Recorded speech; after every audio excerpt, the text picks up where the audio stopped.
Daniel Levy now, who's president of the US Middle East Project and a former Israeli government negotiator, joins us now from London.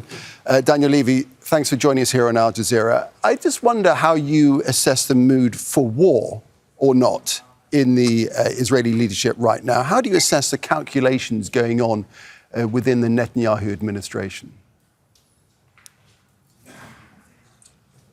It's quite clear that Israel is in a multi-front war. The expansion of that war is largely a matter of choice. I think we would not be reading correctly what we are seeing if we didn't acknowledge that that choice has been made. There was an element of revenge.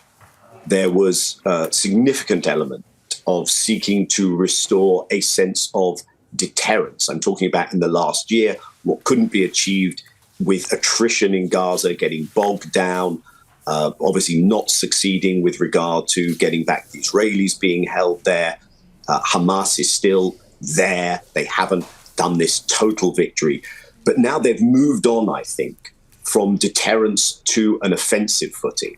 And the questions, therefore, become, how far do they seek to push this?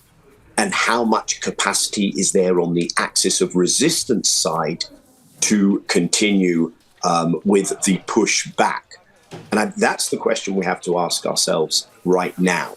There is a difference between being depleted and degraded. It's very clear that Hezbollah in particular has seen its systems infiltrated, has been very significantly depleted. There is a difference between that and incapacitated. And where are we on that spectrum between depletion and incapacitation, not just with regards to Hezbollah, but with regards to the entire axis of resistance forces, number one. And number two, how far does Israel want to push in terms of seizing the initiative? The sense right now is it is the attempt to actually remove the threat of the axis of resistance. To what end? And here I think one goes back, and the end game is not Iran. I think people are mistaken when they see that as the end game. Iran is the entry point to an end game with the Palestinians. This all comes back to centering around the Palestinians, if you ask me. Okay, so the removal of but first up, so just before we get ahead of ourselves, in terms of the strategy that's ongoing, what we're seeing is Israel continuing to pick off key military individuals within Hezbollah and other factions, presumably to continue to weaken them. But the big question, of course, that everybody is asking, it's all speculation, is what happens next?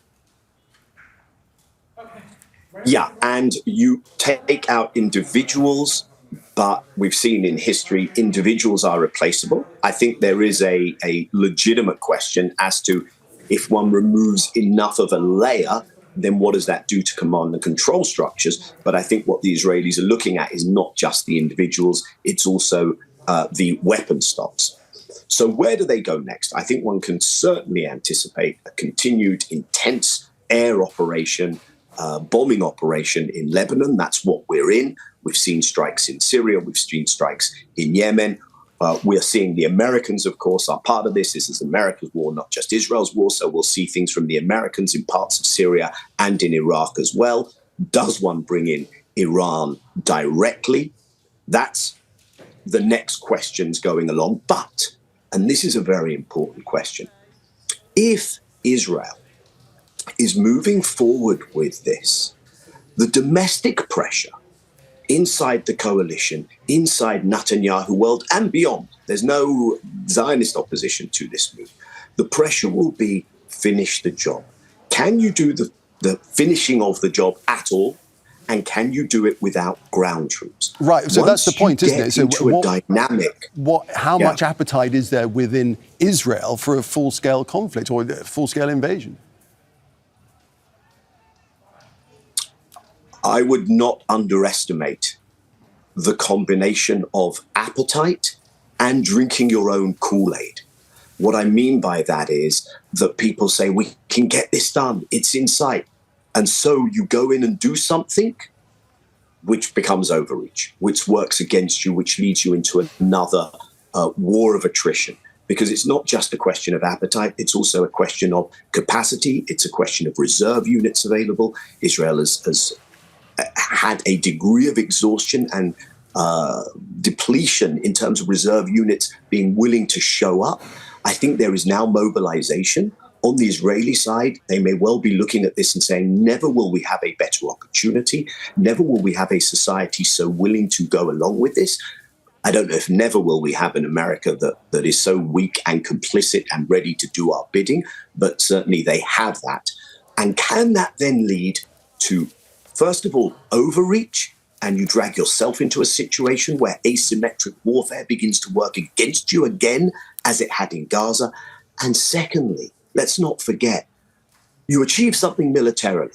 Maybe it's a huge success, maybe it's a more modest success. But then how do you translate it into a political win? And you can only really translate it into a political win if you have a political vision that is somehow manageable, achievable in the region in which you live. Israel does not have a political vision that is achievable in the region in which it lives, because that is about the permanent displacement of the Palestinians. And that's why what you are most likely seeing is the creation of a whole new world of blowback and of non-acceptance of Israel in that region. All right, Daniel, we'll leave it there. Appreciate your perspective and analysis. Thanks very much indeed. That's Daniel Levy, president of the US Middle East Project, former Israeli government negotiator. Thank you, Daniel.